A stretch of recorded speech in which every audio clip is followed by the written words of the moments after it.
Hi everyone, hope you guys doing really well. Welcome to day 2 of storytelling. I'm so happy that you're here right now with me.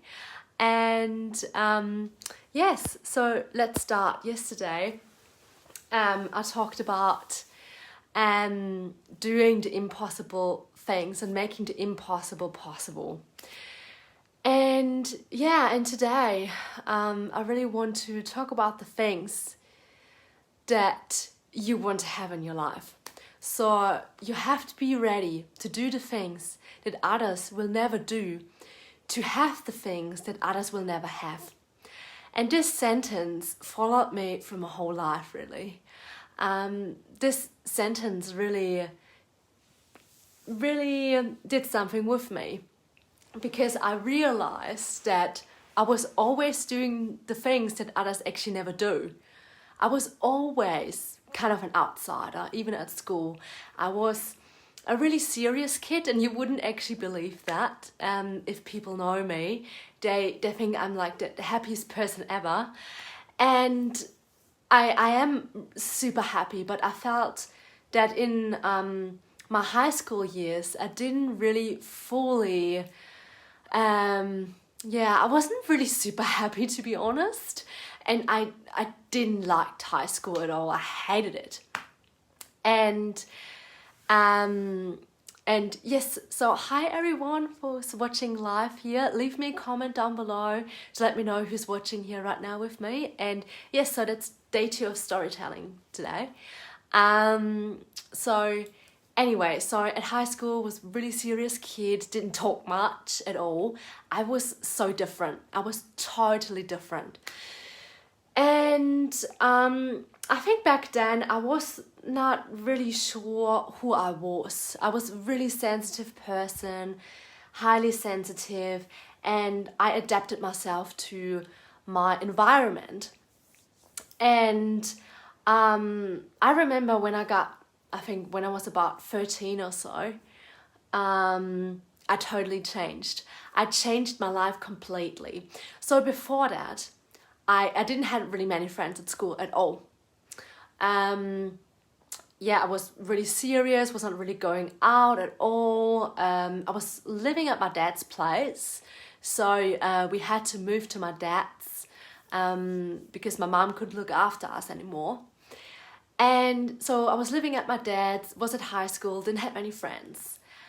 And I just thought that's how it is, and I can't change anything, right?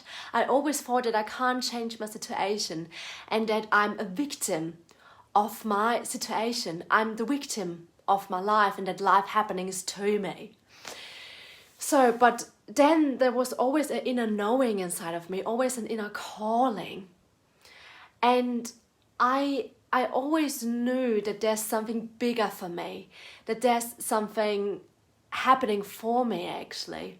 And I always had this hope and this inner positivity and optimism inside of me. So I kept on going, and then I realized, maybe it's time to make myself interesting. So I actually started to create this belief that I have to be interesting or I'll be alone. Because I was so alone back in high school when I was around 12. And so I created that belief, I have to be interesting, so I have to make myself interesting. And for that, I thought I have to have a lot of friends.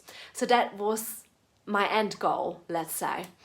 And what I did was that I joined so many clubs. So I joined a volleyball club, I joined a theater club, I think I even joined like a church group to play some music. I learned guitar. I did so many things.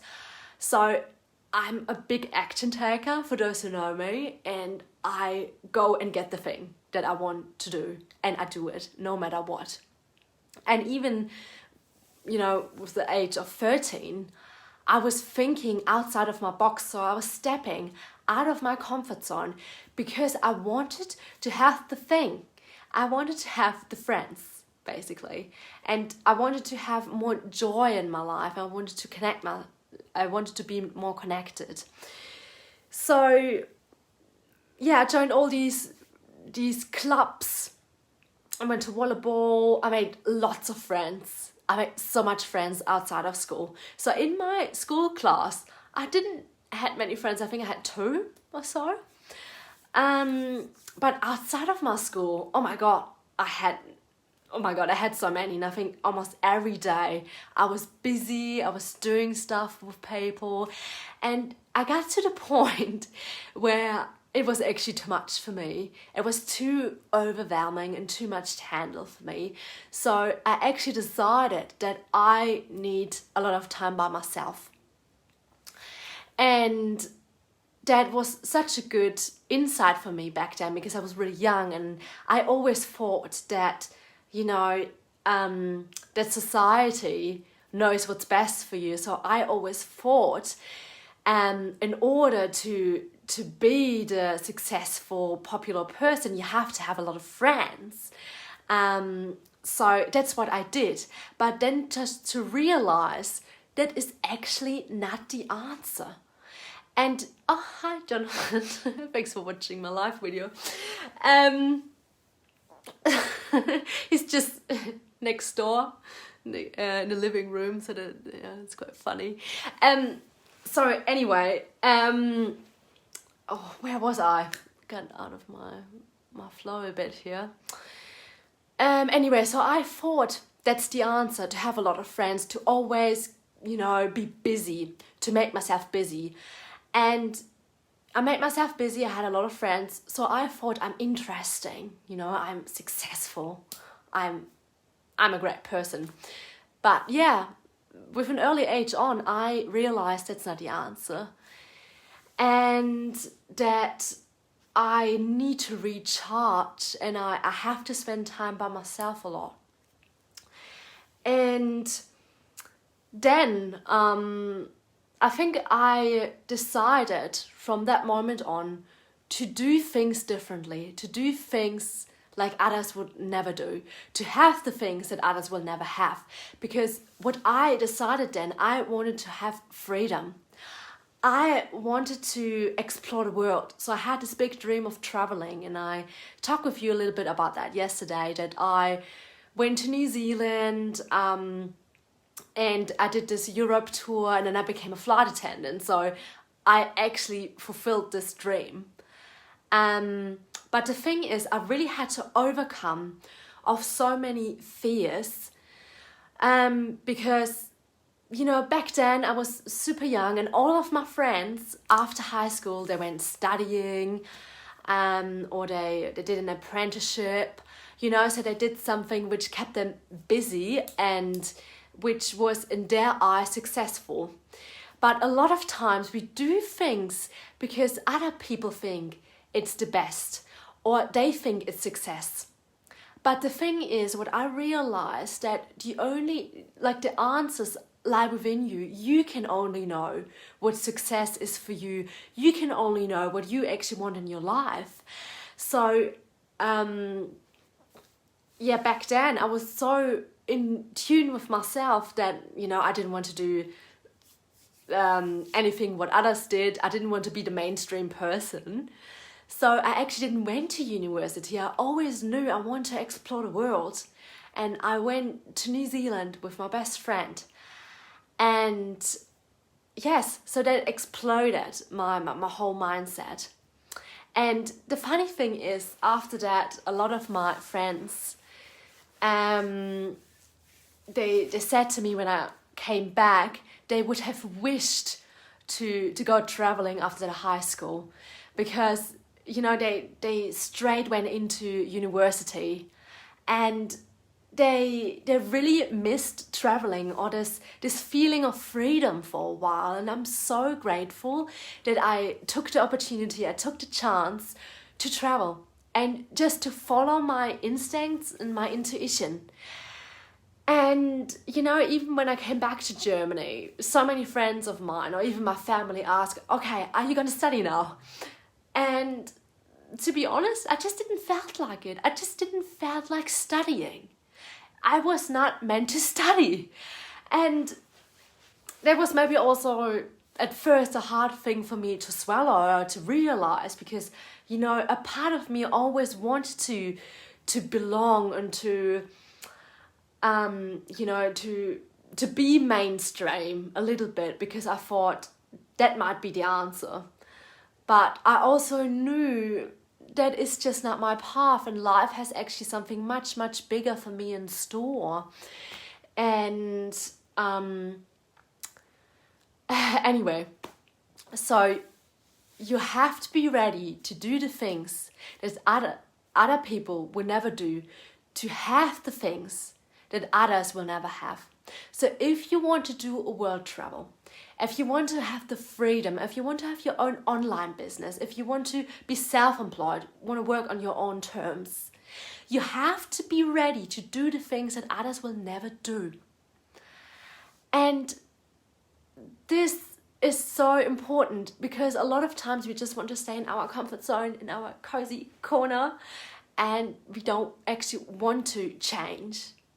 We don't like change.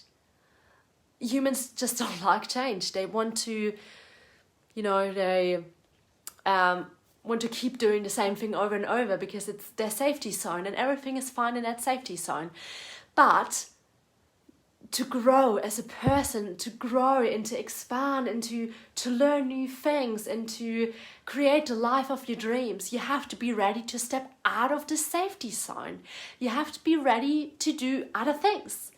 And you know, part of me, when I was younger, was always thinking, why can I not be as everyone else is? Why am I how I am? Because I just wanted to be normal. I just, you know, I just wanted to, be like everyone else. But the thing is, in this process, you lose yourself. And that's what I learned too, because I actually had to surround myself around people that embodied the life that I wanted to have. And the life that I always wanted to have was a life of freedom, of, you know, free choice. You can do whatever you want. You can work your own hours. And I think when we are at school, you know, nobody really teaches us those things. Nobody actually says that we don't actually have to go to university. We don't have to do what our parents did. We don't actually have to do what other people say. But we think when we're really young, we don't have a choice and we just go to university, make all these experiences. And I don't say here going to university is bad or anything like that. Not at all. I think it's something really incredible if you enjoy you know, being around a really nice community. And then I think university can be like a really awesome time. And I don't say that at some stage in my life I actually will study something, but maybe just like a short course or maybe for a year, something related with nutrition. But anyway, so the thing is, you don't have to actually go to university to have a job or to live in freedom, to make some money. You actually don't have to. And that's what I realized too, that I just don't have to do the things that others do. I can do things differently, and I'm doing my way. I'm going my way. And I want to encourage you here too. It's your way. And what does your way look like? How does your life look like? If you could actually decide on your own terms, if you could decide, okay, you know, you can just create the life of your dreams, and there are no limitations. How would your world actually look like? And yes, so I, you know, for I think at least 3 years, I was just traveling until I got sick from traveling.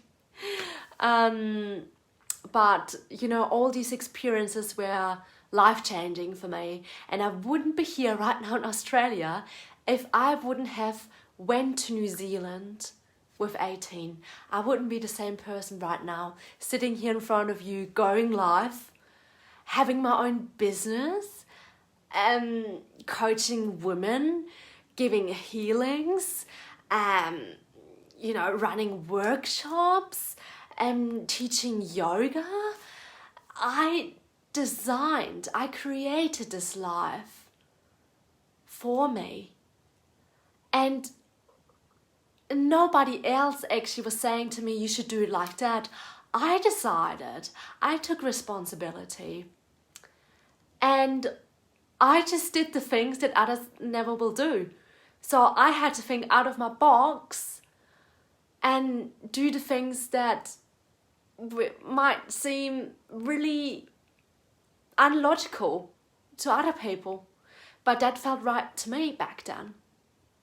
So I followed my heart throughout the years, and I became flight attendant, and then I decided, okay, that's actually not what I want to do, because I felt like there's something higher calling me, and I was still not super free in this job because I still worked for someone else. So yeah, I became a yoga teacher, and then I had this inspiration of becoming a coach, and then I actually just became a coach, and I took action. So if you want to have things that others don't have, you have to take action. You have to take action. And that's one of my secrets, taking action, to be honest. But to be okay to fail as well, because on the way, you will fail. There will be so many failures on the way. You won't believe it, and so many fears will come up.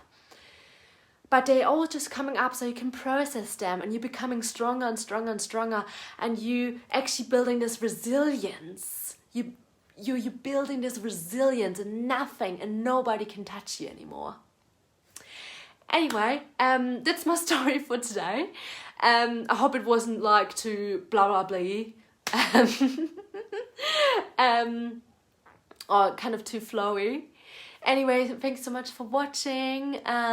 Let me know what you could learn from this day 2 of storytelling. Sending you so much love, and looking forward to tomorrow. Hi Bev, lots of love to you.